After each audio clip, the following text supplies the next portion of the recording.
Hello, I am Beau. And I'm Aaron. And this is Old Games Plus Season 1 Imperfect Works, Episode 5. Guys, you know the drill. Like and subscribe, click the little bell, Patreon, yada, yada, yada. You guys know that Discord. Discord. The links are down there. You can see them. But one thing I do want to state before we get into the meat of this here is the comments have been great lately, guys. It's really made me feel a lot better about YouTube. I've expressed a lot that I'm not a fan of YouTube as a medium, but I feel a lot better. It's actually been really surprising. Really feel a lot better reading these comments. And what I love about the comments is, it's like people are getting it. It's like the whole point to the show is, like I said, you can't spit without hitting a deep dive into Xenogears on the podcast things. Like, everyone's super smart. Everyone knows Xenogears great. The whole point of this is just listening to a couple of smooth brains who played this,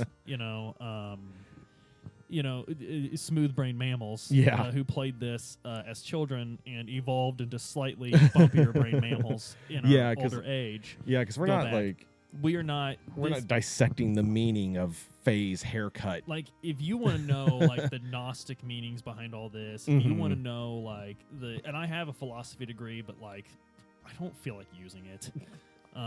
It doesn't have a use anyway, and I don't feel like doing that. I don't have a philosophy degree. So if you guys are listening to us and the thought ever occurs to you, this is what this means, that is not what this is about. There are plenty of fine podcasts to tell you that stuff.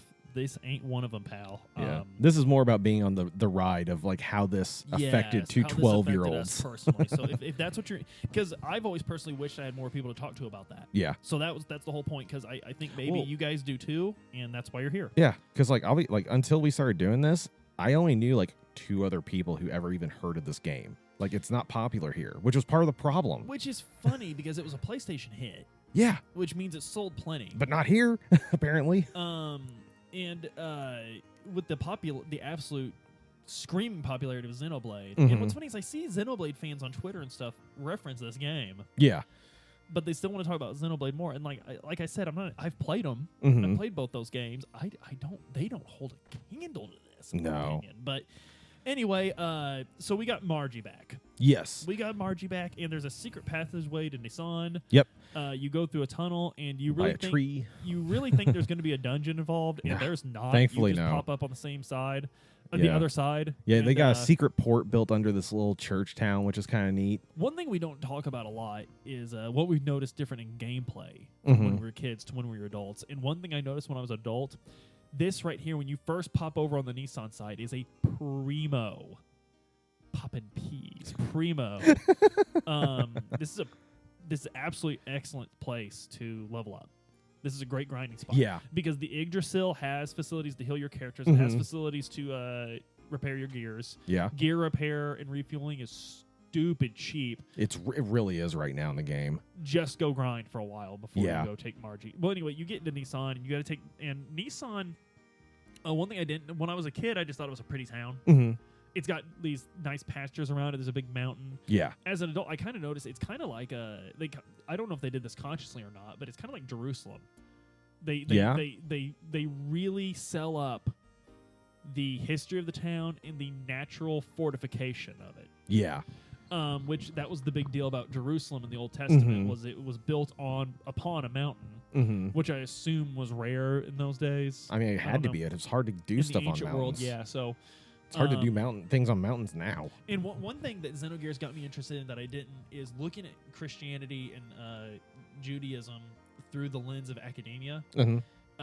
Much the same way I think the Japanese are much more comfortable doing that, obviously, than we are. Yeah, definitely. Because we have no problem doing that to the Norse religions, no problem doing it to the Greek and the Romans, but we're real hesitant to do about Christianity. And I think it's because such a large amount of our population is Christian, as opposed to Japan, where I think it's a lot smaller. Yeah, no, with our population, religion, whether it's mostly Christianity, but religion in general is kind of part of our culture here. But the Japanese actively refuse to have a state religion. A state religion. Yeah. They don't want it because in their history, even Shintoism is not a state religion. Yeah, even things like Buddhism and Shintoism, they're still leery of even that because they've had such bad experiences in their history with religious-based problems that the Japanese steer clear of it, and that gives them the cultural ability the cultural freedom, to look if you at will. it Yeah. closer. So, so that's what's really interesting about Xenogears is what's great about Xenogears is,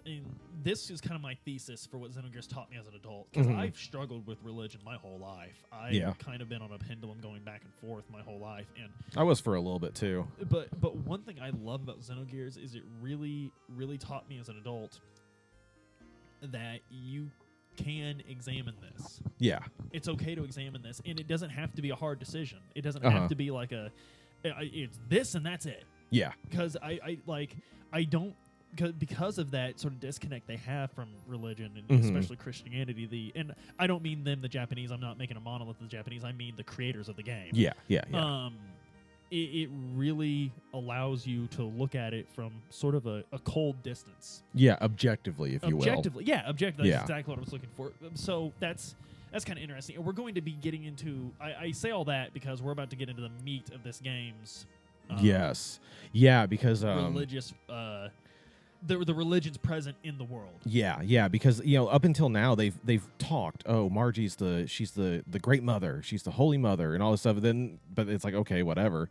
And you hear Faye's going to kill God, but you have no point of reference for who this God is. Exactly. Yeah. And now that we're in Nissan, we're actually going to get introduced to their to the Nissan sex religion, and their take on this god, and Margie's role in it, and this entire.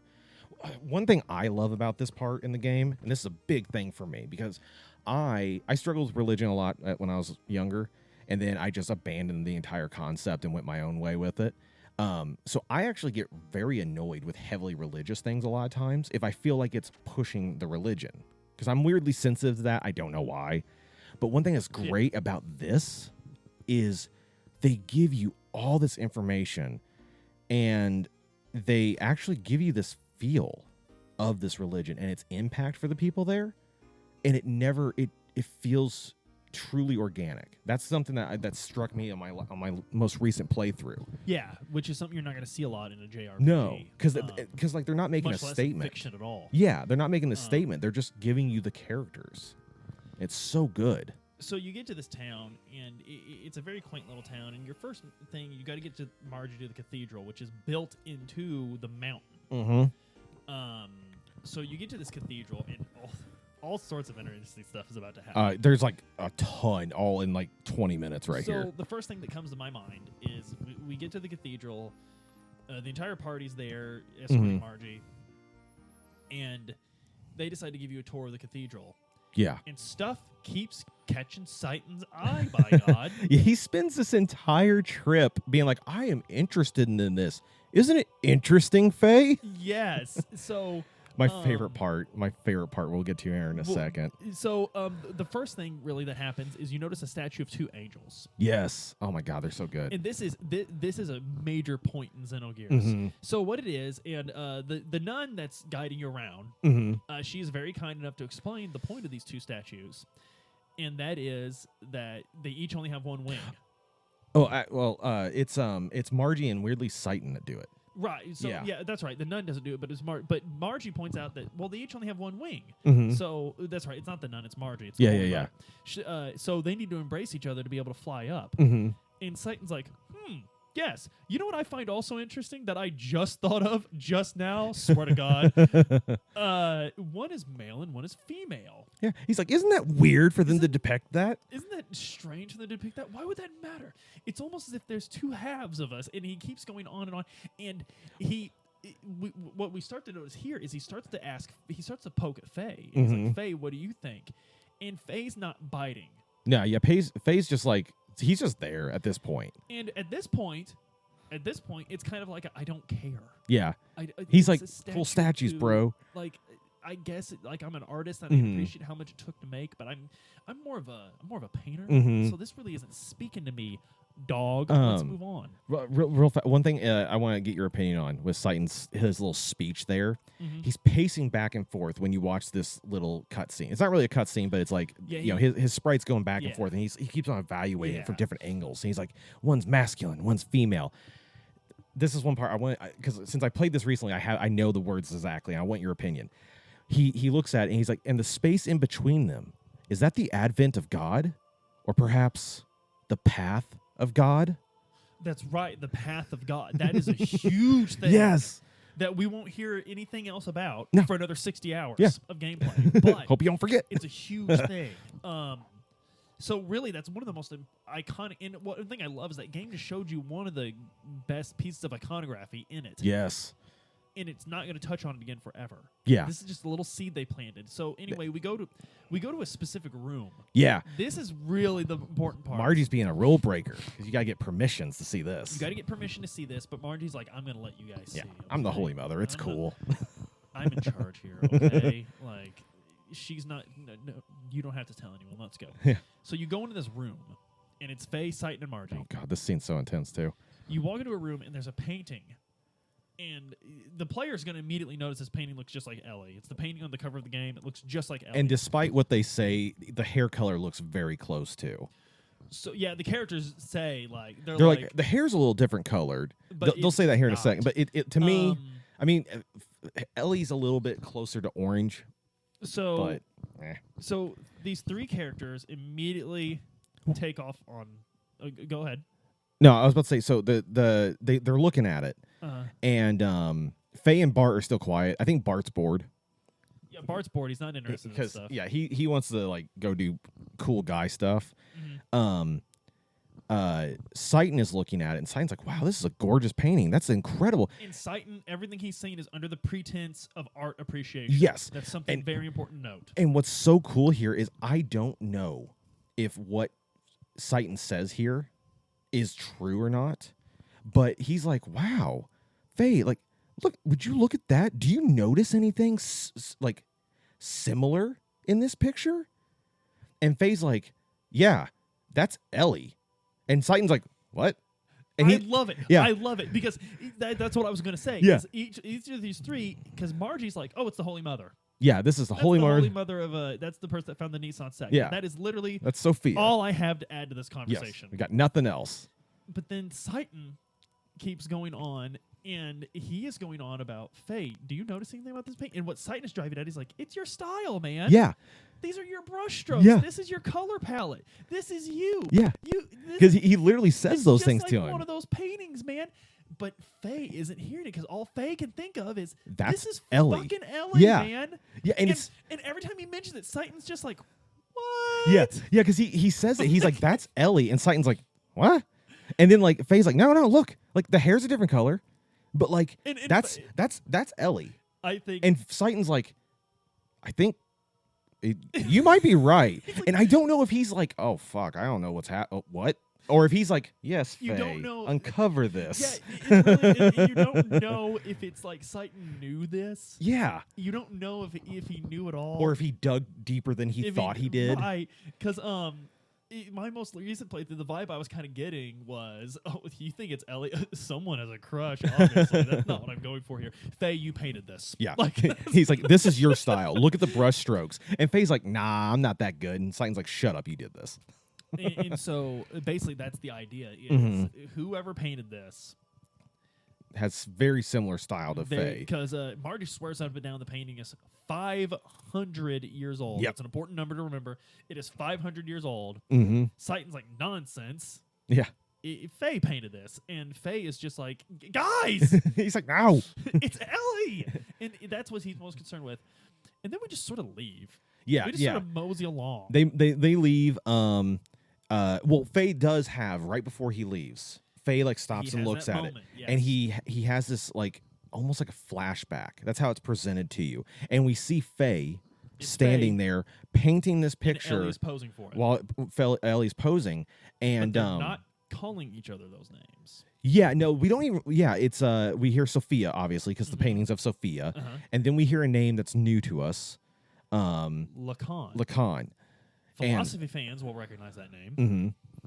And it's real quick though. They're just like, "Wow, we're painting this picture." Basically, like there's not in the very brief amount of dialogue we get right there. We're not given a whole ton of like info. So even as a kid though, even as a kid, watching this scene, I realized that 500 years ago, there was a woman that looked just like Ellie named Sophia. Yep. And a man that looked just like Faye named Lacan. Yep. I don't know why. Yeah. No I clues. don't know how. That's the one thing I find very interesting that's never I'll go ahead and tell you guys it's never directly addressed is this Lacan fellow is dressed exactly like Faye. Yeah. We don't ever find out why. Yeah, I but think Ellie is not dressed as Ellie. Ellie is dressed as Sophia. Yeah. So Ellie and Sophia have anyway. Maybe Faye's style is since it's an Ignis style, it's been around for a hot minute. But something that's very striking also is in the painting, in the portrait, Sophia is wearing the cross Yes. that we saw dangling and glinting when Faye got into Wells Hall. Yeah.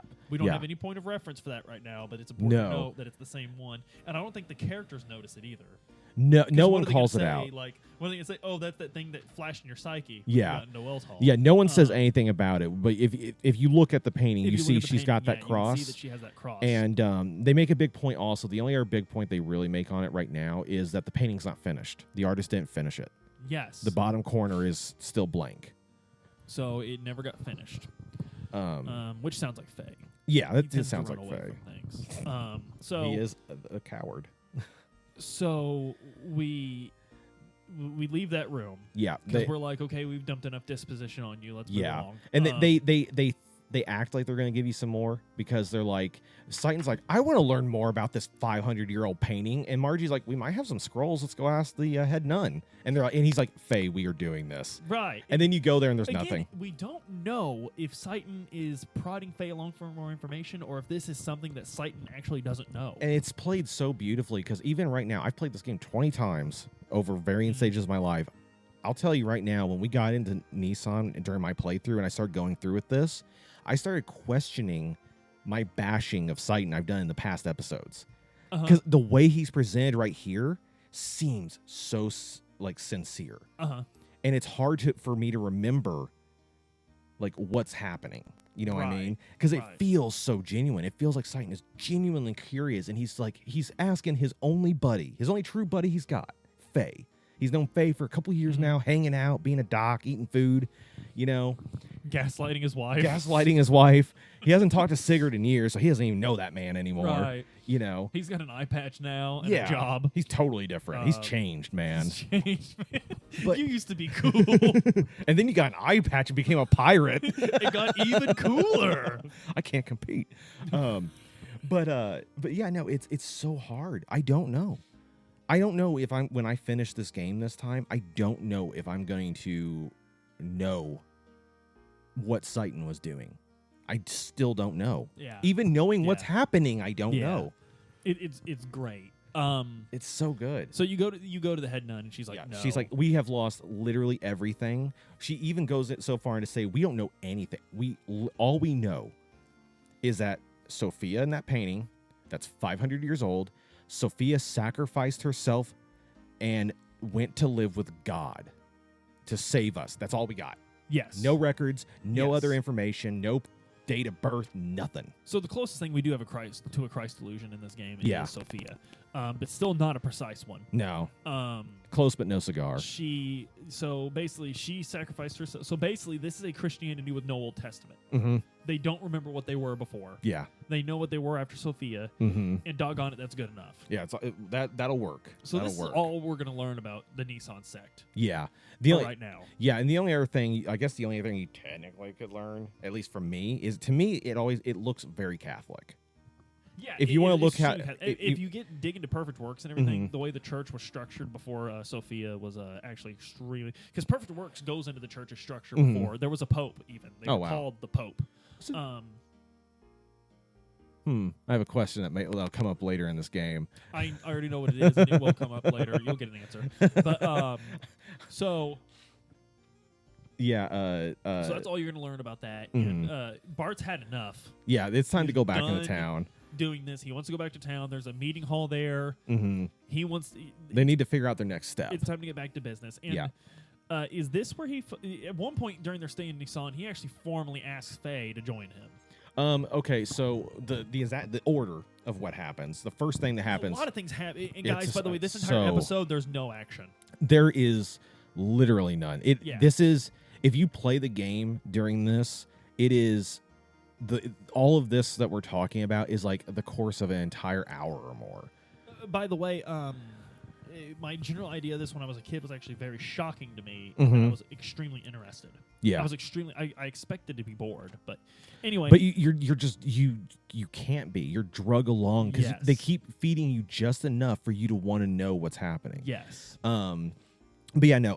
So what happens after they get back is Sigurd and Mason have rented out a house, and you guys decide to meet them I there. always thought it was just like a meeting hall. Well, they do go to the town council's meeting hall, Yeah. but they also rented out a house for them to stay in. Oh, that's right. Which is funny Yeah. because you can't, as far as I remember, you can't actually rest like JRPG rest in Yeah, this you gotta go house. to the But they inn. bothered to give you There's a save point in there. yeah. What are you bitching about? But no. The thing I love, I'm liking it is they bothered to go through the story arc of being like, we've been Right, traveling, right. we're dirty and tired, and these people Let's were nice stay enough to somewhere, rent their yes. house to us. Um, But they go there to meet Sigurd. Bart walks in, they talk, and Bart's like, Sigurd, I need to talk to you. And so him and Sigurd walk into the other room while Faye, Seitan, and Mason are chilling out like in the kitchen. And Bart sits down and he's like, so you knew are Seitan. you? Yeah, I love you know things about Gibbler.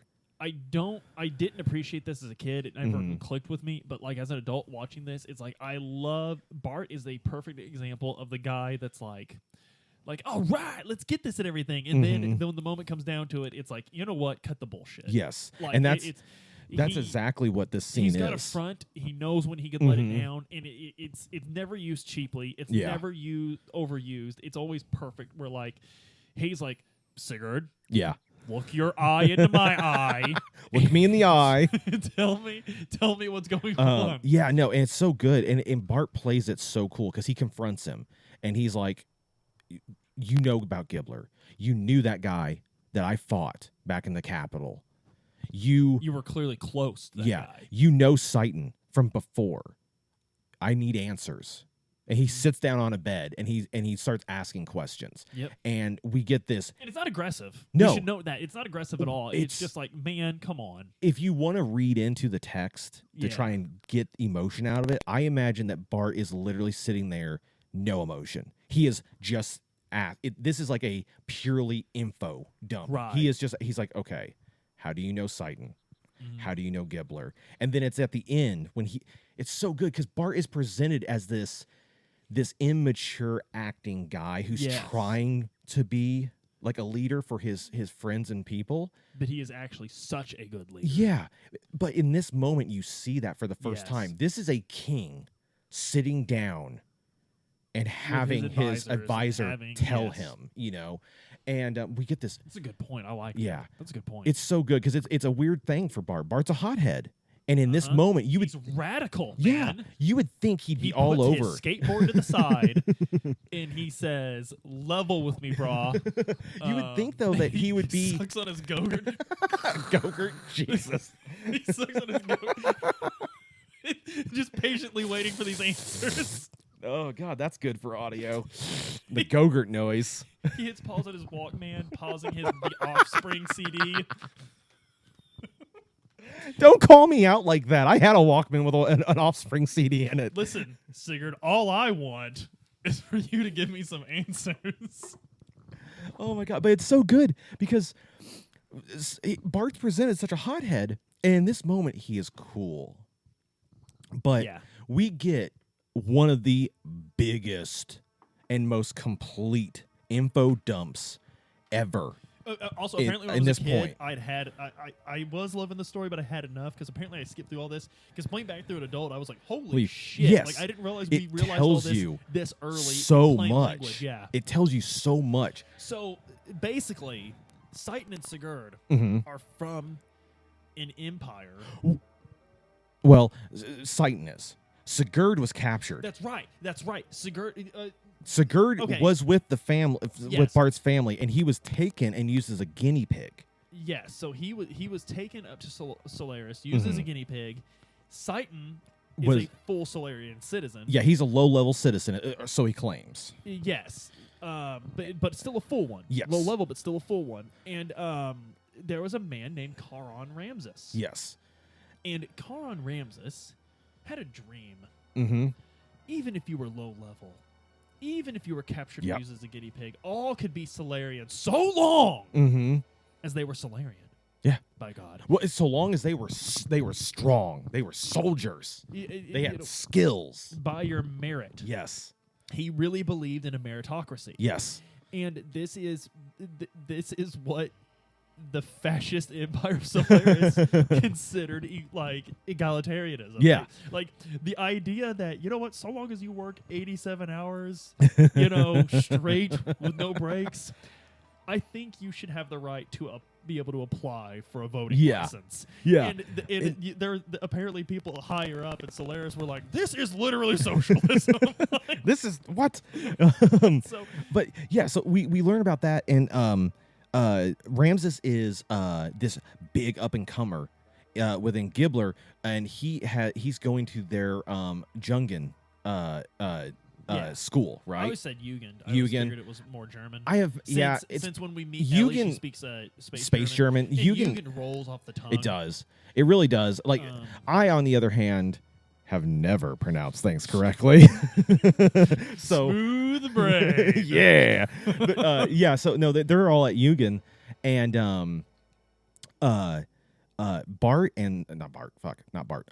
Sigurd and Seitan.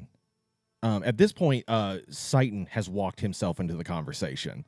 With excellent timing, may we add. And it's so weird because the both of them they tell the same story in this moment, which lends credence to it because Sigurd seems like an honorable man. Yes. And they talk about how they idolized Ramses. And they had to follow this man. They loved his because he could ideology. Fix Solaris. Yes. And it became this quadro.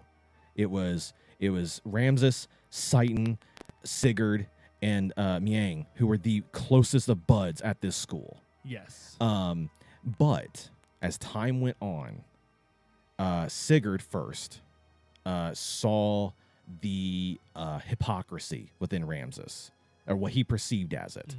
And that what Ramses was wanting to do was basically just change the names. Everyone was technically a citizen so long as you had skill. But if you didn't have skill, guess what? You're still a slave. Yes. And so he bailed. He hid away on a supply ship and ran away, went home. He knew nothing about his past anymore, though. The experiments they had done on him, the only thing he knew is that he had Bart and Margie waiting for him. That's all he knew. Right. So he bails. And then Seitan's like, yeah, and I did the same thing a little bit later. I'm not going to out. divulge circumstances or why or how. It's so funny because I feel I left as well. Yeah, I feel like Seitan's sitting there listening to Sigurd and be like, oh, so that's how he got out. That's pretty cool. I didn't know that's how he got out of Solaris. And Sigurd's like, yeah, no, I escaped on this ship, and Seitan did the same thing. And Seitan's like, oh yeah, no, shifty eyes. I did that a few months later. Same ship. Yeah, that's good. I like that. That's good, Sigurd. I like that. I like that. And you can even as a kid, I can see it because Seitan is basically like, yes, I did the same thing sometime later. And Faye's like, but Doc, how did you? I did the same thing sometime later. So we also learn a bit about Solaris's government. They steal people from the surface, use them as slave labor in experiments. Yes. They've developed a drug called Drive that lets you become basically a super soldier. Yes. And then they live behind a trans-dimensional gateway. Fun. Yes, they live behind a trans-dimensional gateway. It's in the sky. Yeah. The Empire, not the gateway. And most importantly, they consider surface dwellers to be lambs. This is the term Ellie was using. Yes, the lambs. And they exist to control the lambs. Yes. For reasons. Yes. And lots of reasons. As a child and even as an adult playing through this game, there is a reason why they want to control these lambs. But it's very believable that they would just want to control them because. Yeah. It's very believable that it's just cuz. Even as a child. Yeah, even as a child. Even as a 12-year-old, I could tell that if these dudes are calling these other dudes lambs, then they think they're the boss. Because I owned lambs when I was a child, and they are wusses. They grow up to be badass if they're male. Yeah. But when they're babies, they are the goofiest, clumsiest, and dumbest thing, and you have no choice to prevent them from killing themselves every day. And if it's a lot of work. Yeah, it is. It's a lot of work. And if the sky people are saying that about Faye and everyone else down Ignis, that tells me even then I knew. I was like, okay, it's a very clear message.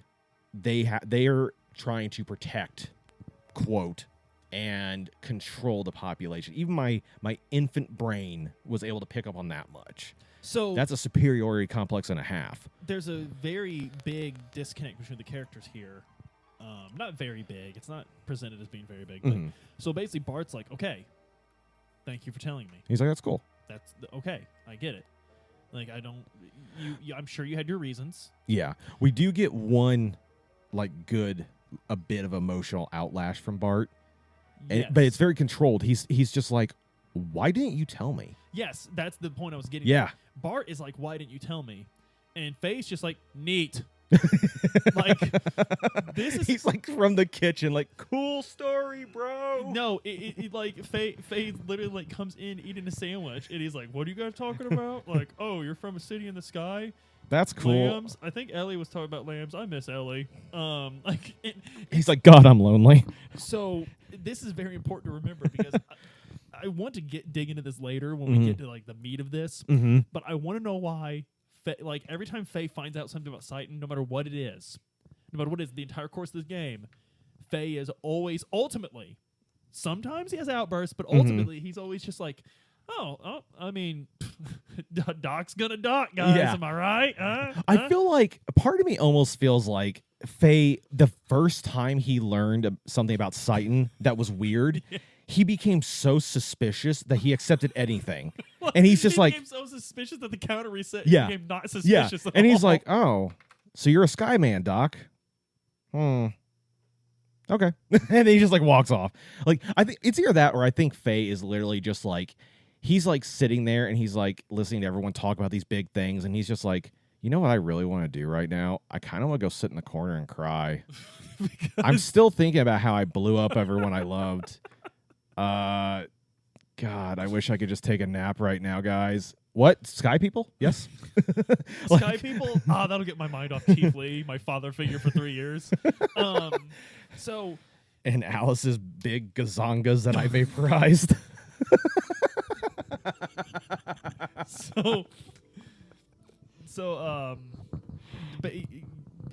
But snap back to reality for a moment. Oops, there goes gravity. Bart is like, he has this conversation with Sigurd. He asks Sigurd, why didn't you tell me? And he's like, you know what? I'm going to go get some air. And he walks out, goes chills out on a bridge. I love it. It's like, you know what?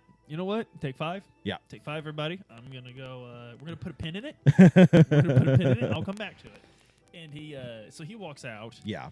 And I think there's even like a go after him, Faye moment. A little bit, like in that moment, like they talk a little bit, and they decide that Faye should go and talk with Bart. They all like Citan goes with him, and they go and talk to him. Yeah. To see how he's doing, to see if like trying to get him to, where's your head at? Bud? Yeah. Where's your head at? So they go to the bridge. They start talking to Bart. And we get the big game tomorrow against Caltech. You need to know where your head's at. And Bart, he talks a little bit. He gets a little nostalgic, and he talks about some of the things he remembers doing as a kid. And he talks about his relationship with Sigurd and how Sigurd was there when he was a kid. Then he was gone, and then he came back. After the fall. Yeah, by the way. after the fall. After the royal family fell. And it's Citan here, of course, I guess. But in a way, it's Citan here who is very gentle with Bart and talks to him and explains. He's like, I get why you're upset that he didn't tell you. But think about this for a second. He came back to a burning kingdom and to you as a child. And he had to protect you. And he had to help you grow into who you are. Do you think he could have told you then? Could he have dumped that on you as well? And Bart's like, crap, that makes sense. Bigger fish to fry. Yeah. It's so good because like what's funny is Bart's like struggling with this. He's clearly struggling. And I didn't pick up on this as a kid. Like, I picked up on it now when I read this, like, a couple days ago when I played it. He's struggling with this moment. Like, he doesn't understand why Sigurd didn't trust him. It's a trust issue. But at the same time, he's Which not. we always try to make it Yeah. like that. We always why didn't you trust me with this? Right. We always try to dissuade what they were feeling by being like, no. We naturally, like, we naturally want to make it about us. Yeah. And we feel a natural, like, hurt when we're, quote unquote, not given the thing, not trusted with a thing, whatever it is. Being given the thing is a great analogy for it. Absolutely. Yeah. I don't know. That's human. Right. And I think that's where these sort of like coming back as an adult and seeing these interpersonal relationships and understanding them so much more than I possibly ever could have as a child. Oh yeah. When would something like that have happened to me as a child? Yeah. Thank goodness I didn't have to live like that. But that's where I'm really glad we're doing this because we can explore that, and I think a lot of people overlook that in this game. Because the story is so deep, and the story has such great symbolism. The story has such great complexity in this Byzantine plot. But I think we overlook the human element of this game a lot in our analysis. A lot of people kind of do. Well, it's so easy to get caught up on the big things, Right, and that's what I mean. I'm not knocking to see what this character represents and what this means and stuff like that. But but if you look at the other part of Xenogears, one of the things that I didn't realize as a kid, I didn't realize that this is probably one of the reasons why I loved the game so much, and I do now, is that the characters, they did a fantastic job of actually writing them as human. Oh, absolutely. Absolutely. You get some caricature moments. You definitely do. Bart is the hothead anime guy. Haha. Faye is the silent hero. Haha. Whatever. But like they all say haha. Faye's more like Right. But like you get these moments of like familiarity of a character, of a fictional character. But when you look at how they're reacting to things, how they're talking to each other, it feels like so organic. Absolutely. And I feel like that might be one of the reasons why the game latched on to me. I got drawn in by big robots. Right. Absolutely. Yeah. I stuck around a little bit longer for hot space German girls. Right. And then all of a sudden I was loving these characters. And I didn't know why as a kid. I never understood it. I just knew I love this game. This is a cool game. I don't care what anyone says. Not that anyone said anything because I knew two people in my area that played the damn game. But like, I was like, I love this game. And then like, but now as an adult, it's because it just feels real in a weird way. Absolutely. It feels like something that I could believe. It doesn't feel over the top, except for in the moments it's supposed to be over the top. Like with the dialogue and whatnot. Right. Everyone is so like relaxed with their conversation for the most part. It's very friendly, and it's so good because of that. And watching this moment where Satan is being weirdly gentle with Bart, but also he's very much steering him into seeing what he needs to see. Right. It's so good. It's just, I don't know. It feels like the kind of pep talk you would want your bro to have with you in a weird way. Right. I believe this is where Bart formally. It's right after this. So Bart's like, you know what? You right. And they go back, check in with Sigurd. They're like, we good, bro. And they decide. And Sigurd's just kind of like, I mean, what else were we gonna do? He's like, I figured. What am I going to do? Be like, I no, raised that's true. you. And then they decide, you know what? Now is the time. We need to get Bart's kingdom back. We need to figure out how we're going to do this. And Bart has a moment with Sigurd of like, I don't know, like me, king? I guess, okay, let's do this. He's never had to worry about being king. He's had to worry about... It's been a far-off dream. Yeah. Yeah. And he's like, all right. He's kind of like got some, unease about it, but he's like, all right, let's do this. So this is where they go to the meeting hall, the town hall, and they actually form out their plan. How are we going to take back Ave? And they look it over. You get this really cool scene of a map with some goofy, like cool little like like flashing shapes, Tetris shapes, showing you like this is it's the very capital, like a Star this Wars is an army. when like Yeah. Star Wars does their breakdowns. Yeah, It's very much like that, and I feel like though, but they're clearly looking at a map, so the flashy boys are literally just for me, like, Right. and they probably just put like a rock, and like this is the capital, you know, but whatever. Right. So, they laid out, and they're like, okay, most of the forces, the Gibbler forces, the Ave forces, everything is up at the border with Keslev. The whole army's up there almost, because obviously we're in a freaking war, so Right. they're holding them Absolutely, back. yeah. We got a tiny force over here by Nissan, and we got the Royal Guard over at the capital. What are we going to do? And they figure out what they're going to do is they're going to lead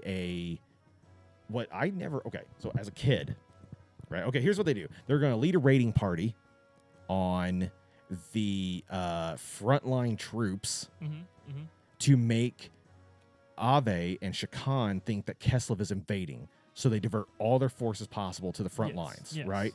And while they're doing that, they're going to have another team sneak into the capital and take it over and do this coup d'etat, right? And then they're like, the Nissan force, it's probably going to be cool, but we can handle that. Nissan's forces can handle that. And before I go into what the rest of they say in this part, the thing that I did not pick up as a kid, they tell me this, and it's like, yeah, we're going to do all this stuff. And I'm like, all right, cool, let's blow some dudes up. Yes, that's exactly what I was thinking too. As an adult, I look at this, and I'm like, okay, you guys this is your plan to take back your country. And not one of you considers the fact that Keslev might consider this to be aggressions towards their border, and you might cause your slight Cold War to go into a full-on incident. And I believe the attack at the border, they're implicating Nissan, aren't they? So that was Seitan. Seitan, he tells them what we need to do to really mess with Shakan is we need to let him think that Nissan sided with Keslev. That's going to be important. Yeah. Later. So they implicate Nissan and siding with Keslev. Everyone rebels on that idea at first. And then Seitan's like, brah, I don't like it, but this is smart. And they're like, damn it, Doc's right like usual. It's funny that no one else had that idea, though. It's funny that he did. I know. Only he was the one. It was his idea, too. He specifically brought up the entire concept of let's make it look like Nissan sided with Keslev so that Ave and Shakan freak out more, and we guarantee their response the way we want. And Doc, Sigurd, and Faye are like, won't that put the Nissan people in danger? And Seitan's like, yeah, but you got to do what I say. You said Doc, Sigurd, and Faye. Rip. Man, that Sapporo was going through you fast. You know what? I drank a lot of it, too. It's good, isn't it? It's so tasty. Fucking good. And I misspeak anyways. I'm dumb. Today's episode, hashtag smooth brain. Smooth brain mammals. Sigurd, Bart, and Faye are all like, won't that put people in danger? The people of Nissan in danger? And Seitan's like, yeah, but what are we gonna do? We have and he makes a good point. Is this is war. It's the Senator Armstrong from Metal Gear Rising making the world's largest omelet, Jack. But yeah, so they come up with their plan, and Seitan is like, hey, Faye, you should lead the main force against the border for reasons. Here's my favorite part of this. So, considering what I remember happens in this fight, I don't know what to make of you, Seitan. So I think this fight is the last part of this video, isn't it? Yeah. Well, not even the fight yet. So But anyway, Faye dispatches. That's the next thing we do is Faye dispatches. And something I really like about this, and it's something that when I was a kid, I was like, yeah. And when I was an adult, I was like, why are you talking like this? When Faye gets to the entry point, when Snake has arrived at the insertion point, Faye gets there, and he goes, well, I guess it's time to raise some hell in my Welltall. And it's like, what is going on in your head? Like, he says that. Where are we? Yeah, he says that right before he launches his gear. Because the line, when I was a kid, I remember the line striking me because I was like, yeah, man. Yeah, we raise some hell in do our this. And when as an adult, I'm reading this, and I'm like, that That thing just 15 not 15 minutes 15 minutes ago, you wanted to leave it in the desert. I don't understand. Yeah. And now he's like, let's go race some. Yeah, it's so weird. But he also had this moment where he confesses his undying love to Bart. Not really. But Bart's pledges himself to Bart. Yeah, Bart's like, thank you for helping me. And Faye, this is where Faye confirms it. He's like, well, yeah, we're friends, aren't we? And it's very touching. It's very nice. But it's in the anime, it would be that scene where Bart kind of stutters for a moment and then gives the soft smile. Yeah. And then they do the like bro handshake thing. Yeah. The thing I think in this moment, Faye. I feel like Faye feels kind of like what you and I have said in our past episodes. The game, we have a plot. Mm-hmm. And I think Faye in this moment he's starting to get this idea of maybe there's something I can be doing right now. I have a purpose. He's feeling the beginnings of a purpose. And that's why he's like, I'm going to raise hell. He's being, oh my God. There's this small dumb moment in that scene where the other soldiers who are dressed in Keslev uniform from Bart's crew are talking. And one of them has a name. And he's like, yeah, this is going to be great. We're going to do this cool stuff. Ain't that right, son? Talking to Faye. And Faye 90s it up. He goes, don't call me son because you ain't my pops. It's like, and the guy's just like, yeah. Yeah, again, Richard Honeywood translated this game mostly by himself, and it literally set records for text in a video game. Richard Honeywood is a god. But I love the fact that, I feel like this is one of those moments where, and I don't want to speak for him, but, I feel like when he was doing this, he's like, okay. And then, every once in a while, he's like, you know what? Fuck it, man. Video games are for kids. I gotta throw something the kids will like. So having Faye sass back at this guy, and it's for no reason. It's so inorganic. It's so weird. It's so Faye is in a weird. Okay, Faye is bipolar as shit right now. He is in a manic state. He's making erratic decisions. He's being very aggressive towards individuals emotionally. He's very manic, depressed, this guy was bipolar right now. This guy was like, "Hey, I accept you as part of us. I accept it." And Faye just bit back, and the guy's like, "All right, man."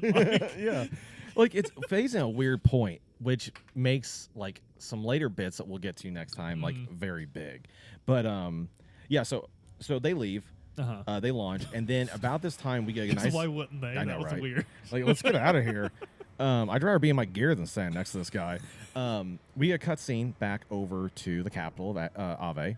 This is what I was thinking of earlier in the other episode, because it was jarring for me as a kid because they were depicting two naked adults in bed. Yeah, they're clear. I think Ramses has underwear on. We do see that, but Miang is blatantly topless, and she is doing the turned away with the cover up but bare back. And you see this through character portraits and the sprites. Yeah. The character portraits are nude as well. Yeah, from the very beginnings of the shoulders nudity. up. So basically what happened was Ramses had a nightmare. Yes. About the demon of Elru. Yes, and we see a much longer version of that fight. So we see this individual kicking the shit out of Gears left and right.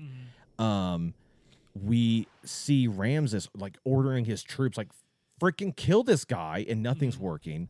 And then, oh my God, it's Director Krennic. Yes, from Rogue One. Are we not blind? Yes. Are we blind? Are we not blind? Of course. I know, right? Now, here's the thing that I forgot. I forgot, and I am losing my mind.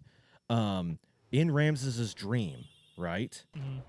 The camera, his perspective, turns away from this individual murdering his soldiers in their gears. We see on a mountaintop a man in a mask watching the entire thing, and it's the guy from the desert. It's Graf watching it. It's Graf, yeah. It's Graf.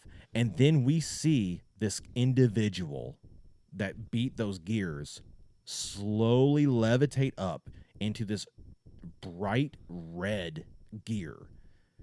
And the gear looks vaguely like Graf's, vaguely like Waltall. Yeah, it's similar models, stuff like that. Because Graf's gear, we should also state, looks vaguely like Waltall. It looks vaguely like it. Similar body shape. It doesn't have the back thingies. Yeah. But other than that, very similar. They all look like they were made by the same engineer, if you will.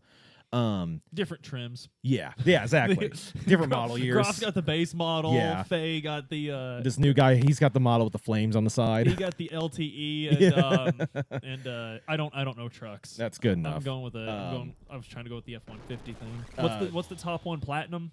That's what, dude. Oh god, truck trims. Yeah. Ford's the worst about it. The F-150s have, I shit you Wasn't not, there like a 20 of them. Blue Jean model. There is a Harley Davidson. There is a Platinum. There is a Raptor. There is a F1. There's an XLT, LT. There's an Ed Hardy edition. There are like 20. Yeah. There are 25 different editions of F-150s. It's insane. But yeah, the guy gets in this gear. We hear it power up. It charges forward, and this man in his gear attacks Ramses and knocks him flat. And about this time, he wakes up screaming. Right. And the whole time we are hearing this heartbeat. And the classic heartbeat sound we hear throughout this game every time something like that happens. So it seems to have something to do with memories tied to massacres. Yeah. We hear it, very stressful situations is when we hear that happen. So anyway, Miang does the normal, like, hey, baby. Yeah, you what's good? Wrong? And he's like, I don't want to talk about it. And he gets up and leaves. And there's something very important about Miang that I didn't notice until I was an adult. When I was a kid, I was just like, oh, she's the girl. Yeah, she's chick. She's the girl. Because which was unfair of me, but at the in the 90s, especially in these forms of entertainment, there were characters that were just the girl. Yeah. And that was my impression of her at this moment. Yeah. Because, I mean, she's literally naked in bed with him. Because all we've seen her do is presumptuously have the hots for Faye. Yeah. Presumptually.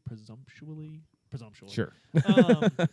And be like, hey, baby, what's wrong when Ramses got up? But as an adult, I kind of notice Ramses gets up. He's clearly in like a lot of stress. And she's like, oh, hey, everything okay? And he's like, I don't want to talk about it. And she's just like, okay. Yeah.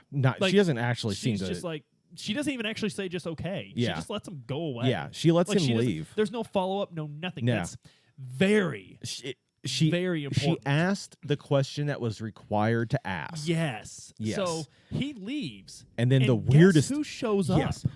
Oh my god, I did not remember this when I was playing this. Right. Because as a kid I didn't even register that this is something that would be unusual. Why would this be weird? Because they're bad. Because when you're a kid, you're like, they're bad guys. They're Yeah. gonna talk to other bad guys. Anyway, as an adult, I'm like, fucking Groff just showed up in this room. The whole The whole room blackens. And then flashes back up, and he's there. He's Sting. Yeah, it's Sting. He is Sting. The lights go out, and he comes down from the rafters. And here's the part that's really crazy. Miang, before he showed up, she called him out because she looked over and said, "It's rude to eavesdrop, don't you know?" Yeah, and then he does his little Sting intro, and she knows him, and she is not surprised by any of this. And she's not coy. Yeah, she's not like, "Let me get dressed." Yeah, no, nothing. She's not like she doesn't give a crap. Doesn't give a crap. And she looks at him and she's just like, I saw that cute boy at the tournament you're always talking about. And Graf's just like, you are not going to screw up my plans, are you? And Miang's like, I don't know. Maybe. I love this because it's implied that they work together, but they don't work together. It's very catty. Yes. It's very catty. It's like, you get this feeling it's that like the same guys in the office gunning for the same promotion. Yeah, like Groff is doing his thing, and he's basically here just to let her know you're not going to interfere with what I'm trying to do, right? Like the Simmons account is mine. Yeah, bitch. Yeah, and she's like, eh. She's like, I don't even care about the Simmons account, even though I clearly care about the Simmons account. Oh my god! And she calls. Oh my god! I forgot about this almost. She calls out. Guys, it's so fucking. Oh my god! There's so much to unpack here, and we're getting to the part of Xenogears. Oh my god! Freak out about. So like she during their conversation when he's like, "You aren't screwing my shit up," she's just like, "You know that boy at the tournament? He looked a lot like you used to." I know. What? I know. So. It's like, what? So, like, I don't know. As a child, I'm just sitting here watching this naked chick talk to this dude. I'm like, I want to break something with a robot. What's going on here? I know. As a kid, as a kid, I still cared about the story, but I'm like, there's parts of Xenogears when you're playing it as a kid, like we millennials did. There's parts of it where you're just like, I know this will make sense later. Yeah, but it doesn't now. It doesn't now, so I know they're just planting seeds, but because of that, you don't assign it as well. And then as an adult, you're watching back, and you're like, I didn't think I found out about this for another 60 hours. Yeah, and it is so, like, Oh, and you're like I wish more people did this about Xenogears. I I wish know. more people just like freaked out about how I fucking know. good it is. And it's so crazy because like I'm sitting here, and like I pretty much remember what's actually going on here. But like when I didn't know what was going on here, and she's telling me about how they look the same. Like my first thought was Darth Vader. That was the first thing I thought of when I was a kid. This is a Darth Vader situation. Actually, what's really cool about you saying that, just from because I actually I own Perfect Works now, so I've been perusing because Perfect Works is a meaty sandwich of lore. Yeah. One thing when they're going over the sketches of Groff, that was Tetsuya Takahashi's order for Groff. Yeah. Was the Darth Vader him? Make him like Darth Vader. He's like, I want something like Darth Vader. So, and but yeah, that was and the what first she thing I thought implies was, there. This is Faye's dad. This is like, the dad. This is the dad. That's why he's messing with him. Kid, yeah. And the good spoiler news. alert, it's going to be so much more than that. It's so much more interesting, and it So- is so confusing at first when you have to think about this crap because it is. But anyway, that's basically the gist of it. Is Groff is like, good way. Yeah. Like, no. Yeah. And then he's basically like, don't fuck up my plans or I'm coming for you. And then he pieces he out. He threatens her, and he pieces out, And she just finds it amusing. Yeah, it's very she important does to note. not care. Yeah, it's about it's she cute. cares. It's not that she doesn't care. She's just like that guy. That's cute. That guy. Yeah, and so you know one thing I was wondering, and this scene answered it for me during this playthrough. I couldn't quite remember, and I'm going to hint at this so we can screw with people.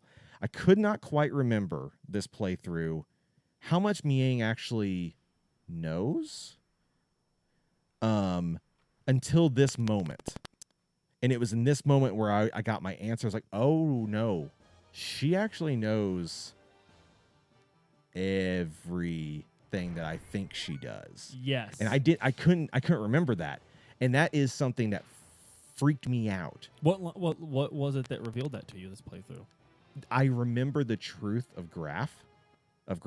Ah, And I was like, yep. I started correlating that in my head, and I was like, I wonder if she remembers everything, kind of thing. And I was like, she knows him. She's hinting at his truth. She does. And then that led my brain back through the whole little line. And yeah.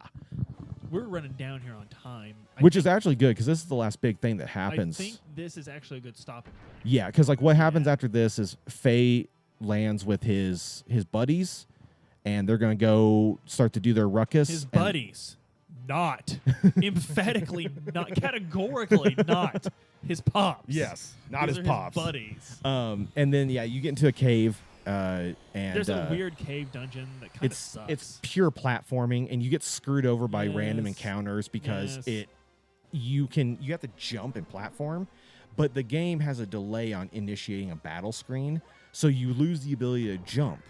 Oh, that's so right. you can Very try to jump, yeah. and you just run off the edge of the cliff. It'll let you run off the cliff. It won't let you jump, and then you have to do the battle. And then the minute you climb. land, yes, and then you have to climb all the way back up.